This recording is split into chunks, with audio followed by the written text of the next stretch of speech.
nós, um modo também de reduzir a necessidade de transportes é também ter transportes escolares eficientes e evitar ou não criar a necessidade dos pais, por exemplo, de irem levar os filhos à escola cada um com o seu carro.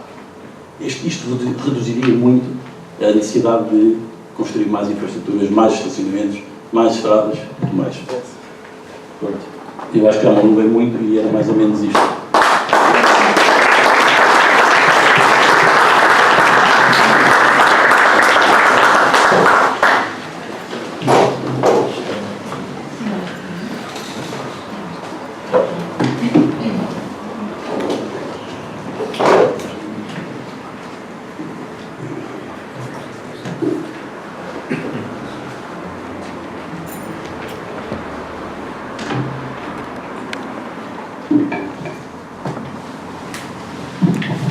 Boa noite. Antes de mais, queria agradecer o convite que me foi direcionado para estar aqui presente hoje e desejar os melhores sucessos à candidata e à equipe. Portanto, o meu nome é Paula Suzano, eu trabalho na área do turismo, é essa a formação que tenho e é essa também a minha experiência em termos do suporte ao desenvolvimento turístico nos territórios, quer na perspectiva do investidor privado, quer na perspectiva também das câmaras municipais e das entidades públicas que têm, de facto, uma intervenção significativa nessa matéria. Portanto, não sei se me estão a ouvir bem. Muito bem. E eu, de facto, em relação ao turismo, que é um setor que todos nós vamos ouvindo falar muito recentemente nos mídias, é, de facto, um setor que está na moda. Nós quase todos os dias ouvimos uma notícia nos telejornais sobre o turismo, porque de facto Portugal tem tido um crescimento de chegadas internacionais de turistas brutal e de facto isto é uma realidade que antes estava muito concentrada em Lisboa, Porto, Algarve, e neste momento nós vemos os turistas por todo o território, mesmo nas zonas do interior, e portanto isto é uma matéria que deve interessar aos nossos políticos, aos nossos agentes económicos e à nossa população. Só para ter uma noção, nós no ano 2015 tivemos 53 milhões de dormidas de turistas em Portugal. A região centro captou desses 53 milhões 4 milhões e a Marinha Grande 115 mil dormidas nesse ano. Neste momento a Marinha Grande tem cerca de 1.500 camas turísticas e não turísticas, porque neste momento temos o fenómeno do alojamento local, que é uma realidade, que importa olhar para essa realidade, porque ela permite recuperar centros históricos e edifícios que não estão a ser utilizados, recuperar esses edifícios e gerar riqueza e postos de trabalho, embora seja uma matéria que também gera muita polémica. E, portanto, efetivamente há um crescimento aqui no território, seja da parte da nossa procura turística, seja depois da parte do território como resposta, que vai criando mais camas, mais hotéis, mais empreendimentos, mais parques de campismo, mais restaurantes, mais serviços de apoio ao turista. E portanto isso vai influenciar naturalmente a vida da população, as empresas, as cidades, a mobilidade, o urbanismo, tudo isso. Portanto, o setor do turismo, aliás, eu costumo dizer, o turismo existe porque há um território e o território, de facto, é que promove e proporciona o desenvolvimento da atividade turística. E daí que também a Marinha Grande, assim como qualquer outro território, deve pensar muito bem que turismo quer. Não é? Temos que olhar para dentro, efetivamente, o turismo vem de dentro. Não é? Temos que ir ao nosso território, perceber que recursos turísticos temos, que potencialidades temos, como é que marcamos a diferença. E essa é, de facto, é o desafio. O turismo do centro de Portugal, nestes últimos anos, tem tido um papel fundamental. A região centro é muito mais notável hoje em dia do que há uns anos atrás. Não sei se vocês vão ter esta percepção. Neste momento temos vídeos do turismo do centro a serem premiados como dos melhores vídeos promocionais do turismo. E, de facto, é uma das regiões em Portugal que mais cresce em termos de dormidas, em termos de captação de hóspedes, seja nacionais, seja a nível internacional. E quando falamos do turista internacional, estamos a falar em exportação, que aqui na Marinha Grande vocês são peritos nisso, exportação dos moldes. Mas quando nós recebemos aqui um turista, nós estamos a exportar, porque ele traz a receita dele, que ele gerou noutro mercado, e vem gastar aqui em Portugal. E, portanto, nós depois temos é que fazer com que ele esvazie completamente os bolsos, não é? Pronto. Portanto, o que é que importa? Importa perceber o que é que a Marinha Grande está a fazer para ter o seu lugar no mapa em Portugal e no mapa turístico. Isto cabe aqui a todos nós, Câmara Municipal e agentes do território e população. O que é que nós estamos a fazer para isso? Óbidos está no mapa turístico, a Figueira da Foz está no mapa turístico já há muitos anos, quando vocês lembram-se do Simão Sabrosa estar na praia, e na altura o autarca conseguiu pôr a Figueira da Foz em toda a mente de cada português. Óbidos também, Idenha Nova, numa outra perspectiva do turismo de natureza, do geoparque, também com uma notabilidade até a nível internacional. Portanto, temos que fazer o exercício de olhar para o nosso território e perceber como é que o vamos desenvolver e que tipo de turista queremos, porque não vamos ter aqui o mesmo tipo de turismo que há na Nazaré, ou que há em Peniche, ou que há em Lisboa, não é? Agora, este exercício é um exercício que tem que se fazer e tem que se estruturar. Eu parti de algumas notas que o Miquel foi fazendo, que elas casam perfeitamente com aquilo que é o turismo.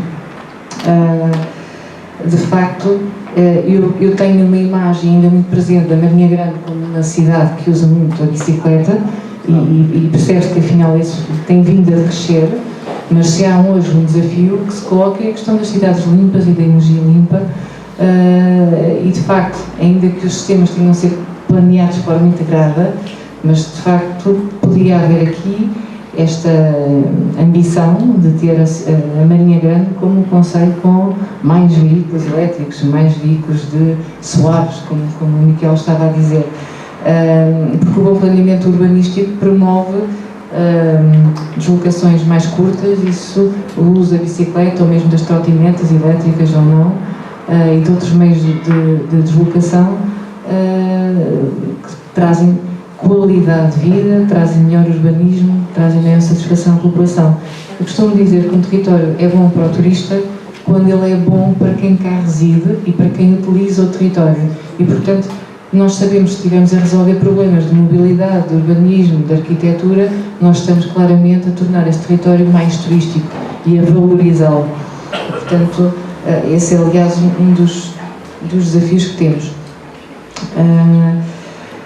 Há outra, do meu conhecimento que tenho da Marinha Grande, que não é muito profundo, admito, mas há aqui questões, e eu penso que o meu papel aqui hoje é levantar algumas questões sobre aquilo que nós podemos fazer na Marinha Grande, fazer devidamente a análise daquilo que temos no território.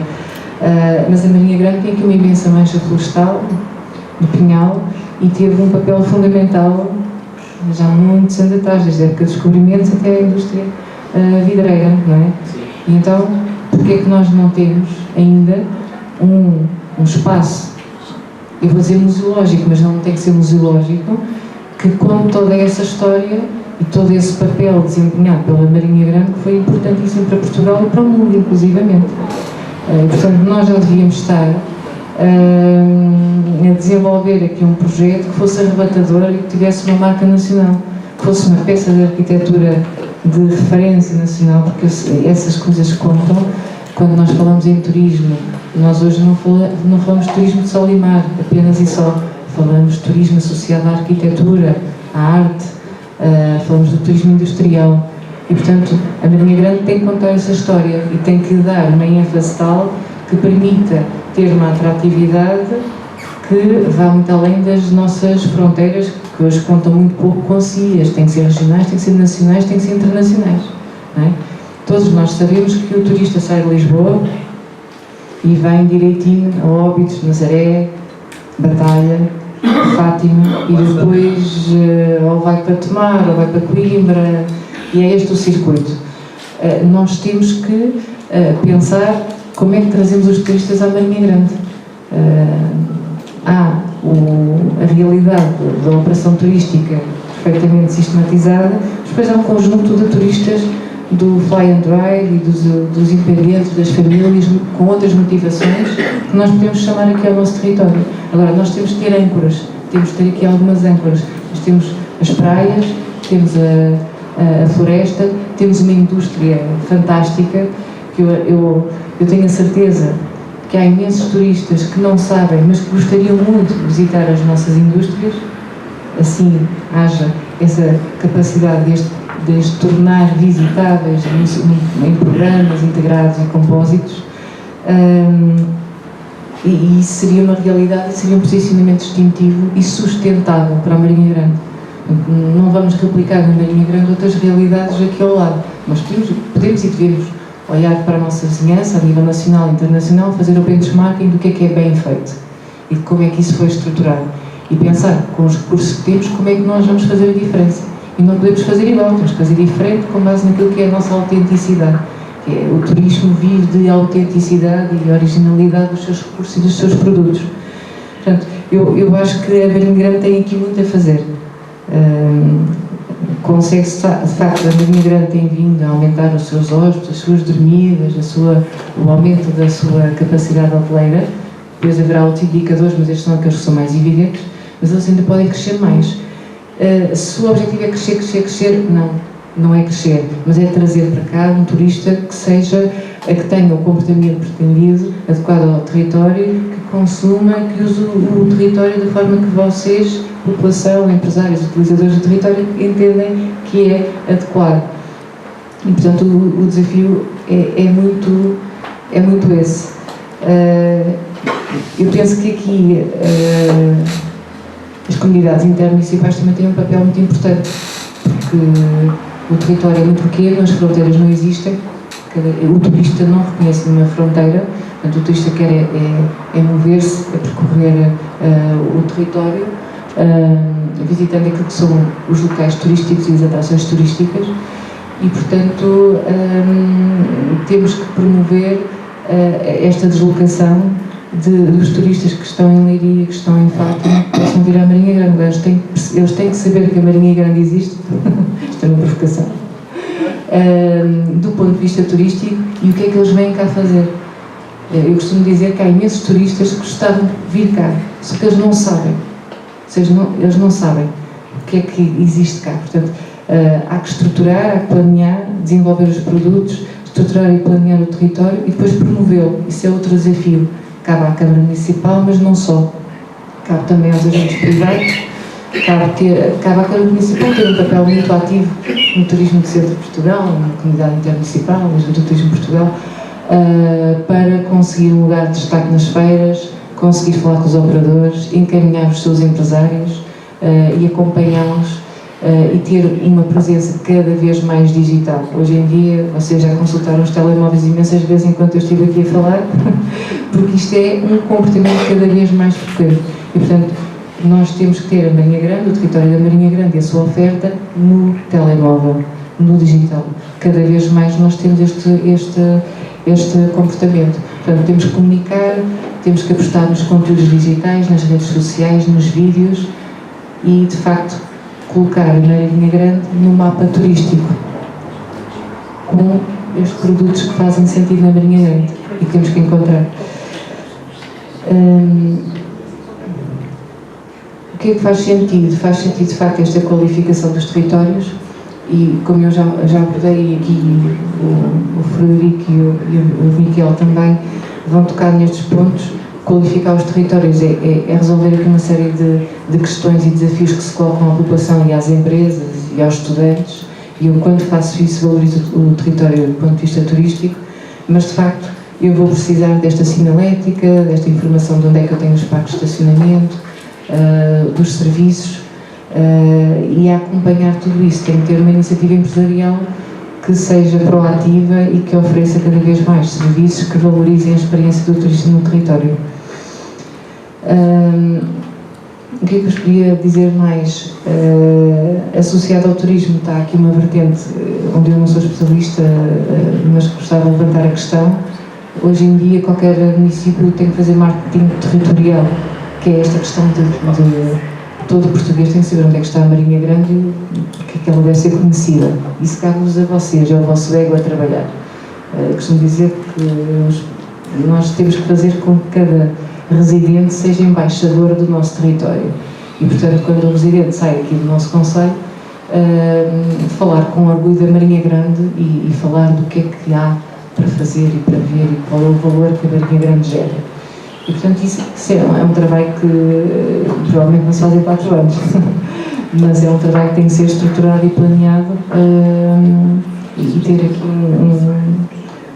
um caminho paulatino nesse sentido. Portanto, a iniciativa privada e os empresários devem ser aqui agentes muito ativos. Investir no setor do turismo é muitas vezes construir hotéis, oferta de alojamento, atenção que esta oferta de alojamento é cada vez mais ecológica, é cada vez mais inovadora, é cada vez mais distintiva em termos daquilo que são as abordagens das camas dos quartos. Portanto, os conceitos estão cada vez mais a ser desmistificados. Isto não significa que seja só construção, e a Marinha Grande tem um território que é sensível e tem realidades muito distintas, não é? Da Praia da Vieira a São Pedro Moel. Nós temos que pensar como é que viabilizamos e que tipo de turismo queremos e como é que os nossos empresários conseguem promover os seus projetos de forma integrada, mas gerador de riqueza. Quer dizer, não há desenvolvimento do território, nem há desenvolvimento turístico se os agentes económicos não conseguirem gerar riqueza. Isto é o motor de tudo, não é? Obviamente, nós, nomeadamente no caso do turismo, nós temos que olhar muito bem aquilo que é a natureza, a sustentabilidade, as questões ambientais. Aliás, provavelmente a Marinha Grande tem aqui um bom mote em termos de desenvolvimento turístico, porque as matas, o pinhal, as lagoas, as praias, elas devem ser conjugadas numa oferta de turismo de natureza, de observação de aves, de percursos pedestres, de trilhos, de passadiços, o que seja, e gerar uma oferta tal que consiga ser atrativa. Nem toda a gente quer ir aos passadiços do Paiva, não é? Porquê? Porque, de facto, foi colocada à disposição uma paisagem fantástica através de uns percursos que foram construídos de forma integrada e sustentável. Portanto, não os podemos replicar, o território é distinto, mas podemos olhar esses casos de sucesso, onde inclusivamente os privados tiveram uma resposta imediata, porque se há um conjunto de pessoas que vão fazer aqueles percursos, essas pessoas têm necessidades de alimentação, de serviços, de alojamento, de informação, de transporte e, portanto, no fundo acaba por ser aqui uma rede e um sistema que se vai alimentando entre os vários agentes. E, portanto, é essa reflexão em termos turísticos que tem que ser feita, que assenta no território e que, de facto, é fundamental. Do ponto de vista dos empresários, as questões de licenciamento são sempre muito sensíveis. Eu vou deixar ali para o arquiteto Frederico abordar esse tema. A mim, em particular, muitas vezes lido diretamente com os empresários e os investidores, com os hoteleiros, são questões que às vezes são mais complicadas por parte das pessoas do que às vezes são efetivamente. Importa às entidades competentes também desmistificar os processos de licenciamento. Às vezes não são assim tão complicados pela minha experiência. Outros são, mas às vezes não são.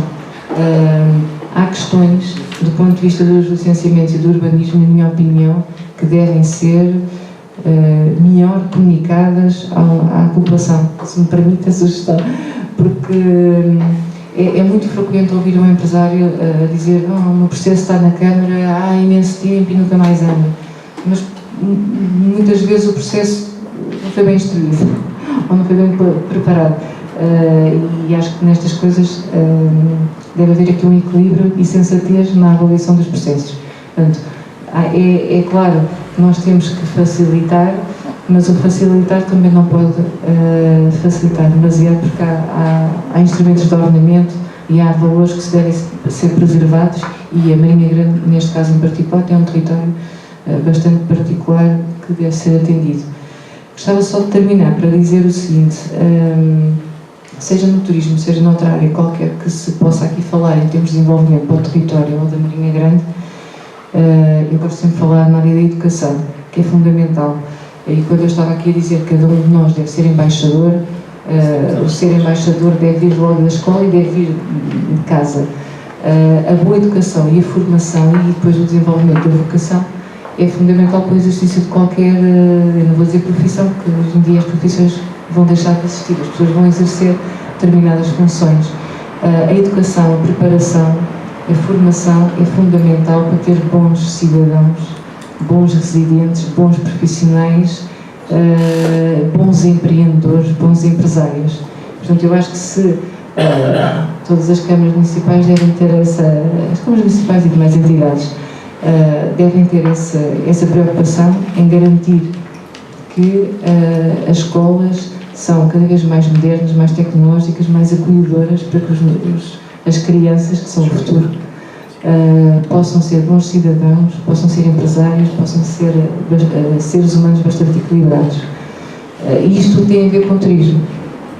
O território existe se de facto todos os agentes e a população tiver uma boa consciencialização do território e daquilo que aqui fazem. E basicamente isto era aqui as ideias que eu tinha reunido para partilhar convosco, e depois penso que haverá uma fase de debate e estarei disponível para trocar outras impressões convosco.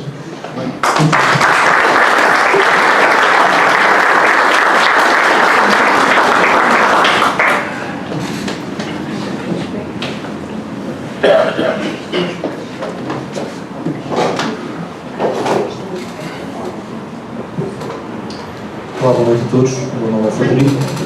Obrigado pelo convite, Cidália. Bom foi a Cidália explícita, até porque faço parte das listas da Assembleia Municipal. Será escusado estar aqui a referir esse mesmo apoio. Faço parte, acredito neste projeto. Acho que o futuro da Marinha Grande passa por este projeto e passa pela Cidália enquanto Presidente da Câmara Municipal e pela sua equipa, da qual, evidentemente, faço parte. Eu fui convidado para vir aqui falar de um tema que é um tema que a mim é um tema que me agrada muito, sou sincero. Eu até queria falar de outro tema e o cartaz, digamos, que promove aqui esta conferência é um pouco enganador, ou seja, eu não venho aqui falar de urbanismo, eu venho aqui falar da questão do procedimento de licenciamento de obras, ou seja, não é propriamente da questão do urbanismo. Eu preferia falar de urbanismo e vou aqui fazer uma pequena malandrice, neste caso ao João Paulo, que foi quem me dirigiu o convite, e vou introduzir isto pela parte do urbanismo, principalmente porque vou fazer aqui um pouco um resumo do que os meus colegas falaram. E basicamente o que os meus colegas falaram foi que há aqui algo que é essencial. E o essencial o quê? O planeamento. Quer dizer, não tenhamos a mínima dúvida que tudo isto passa por planeamento. Aliás, quem esteve cá a semana passada e viu o engenheiro Menezes a falar, o que o engenheiro Menezes falou foi planeamento. O Pacto Territorial para o Emprego é planeamento. Nós não podemos de forma nenhuma pensar que a questão do planeamento tem a ver apenas com questões do território. Não, a questão do planeamento é uma coisa que é muito mais abrangente. E a questão do planeamento, para mim, é a grande vocação da Câmara Municipal, ou seja, é a grande vocação política da Câmara Municipal. Todo o restante são questões de competência. Eu costumo separar isto desta forma, porquê? Porque, a título de exemplo, eu sou arquiteto. Quais são as minhas competências? As minhas competências são saber me expressar pelo desenho, quer dizer, saber fazer uma síntese daquilo que me interessa pelo desenho, saber escrever uma memória descritiva. Mas a minha grande vocação é fazer arquitetura. É algo muito maior. E a grande vocação da Câmara Municipal é dizer-nos qual é o caminho. É dizer-nos o que é que devemos fazer, o que é que vamos ser amanhã. É preparar essa amanhã. E isto só é possível com o planeamento. Aliás, eu nem sei se existe em alguma Câmara Municipal, mas eu deixava aqui um desafio à Câmara Municipal da Marinha, que para mim a grande variação, ou seja, nem sei se isto é possível criar este tipo de variações, é a variação que está ligada ao planeamento. E o que é que se passa nesta variação? O que se passa nesta variação é que há um constante trabalhar de tudo o que é informação relativa ao território e relativa àquilo que acontece no Conselho.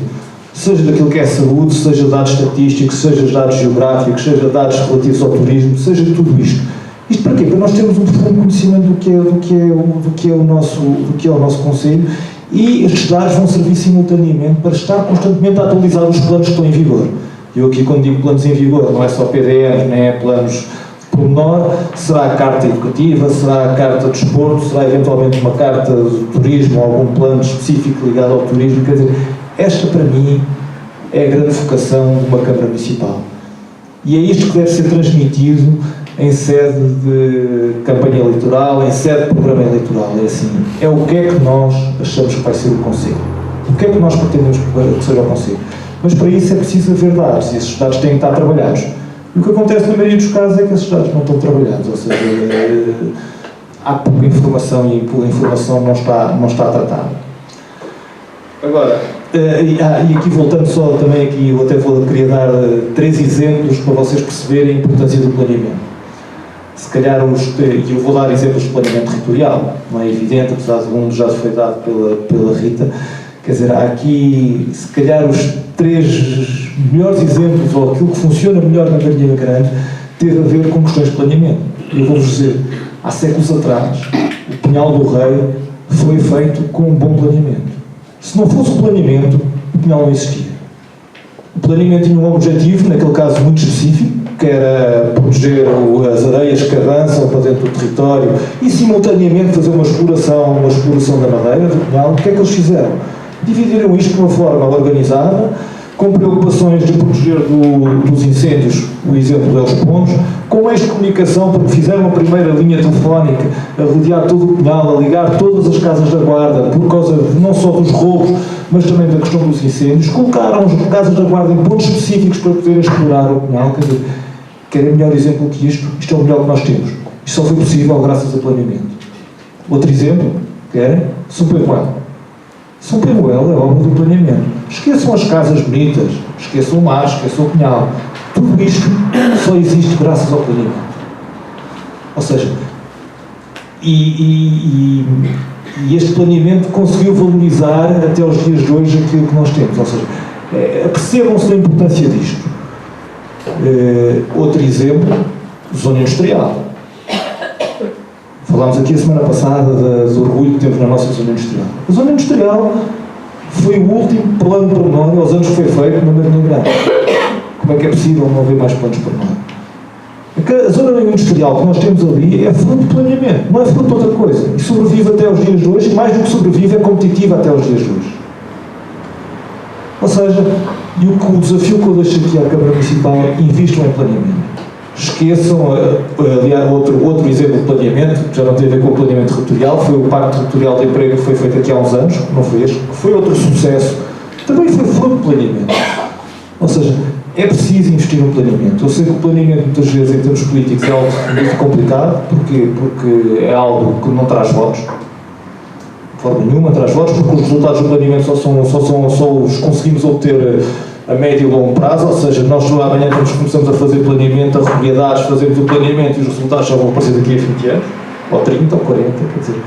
Mas o futuro do Conselho passa por isso. E é importante também que as pessoas, os eleitores, comecem a perceber e comecem a avaliar este tipo de coisas.